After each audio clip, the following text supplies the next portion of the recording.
రంగారెడ్డి జిల్లా షాద్నగర్ పట్టణంలో నిన్న దుండగులు చేతుల్లో ధ్వంసమైన ఆలయాన్ని బీజేపీ నేత డి కరుణ పరిశీలించారు. ఇక మత కల్లోలను సృష్టించే కుట్రలో భాగంగానే హిందూ దేవాలయాలపై దాడులు జరుగుతున్నాయన్నారు ఆమె. రాష్ట్ర ప్రభుత్వం ఇలాంటి సంఘటనలు జరగకుండా నియంత్రించాలన్నారు. యొక్క ప్రతిష్టను లింగాన్ని అదే విధంగా గణపతిని నందిని అన్ని కూడా డిస్టర్బ్ చేసి అక్కడ ఇక్కడ పడేసి లింగం అనేది ఇప్పటిదాకా ఇంకా దొరకలేదు.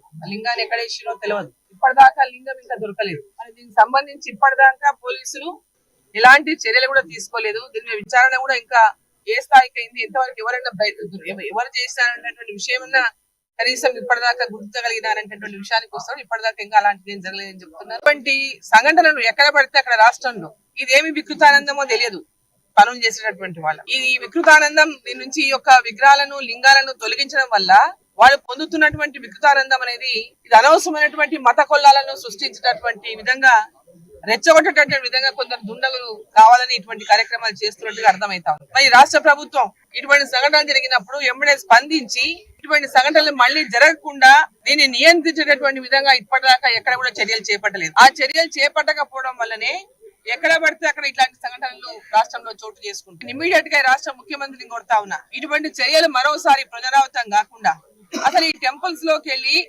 లింగాలని గాని అమ్మవారి విగ్రహం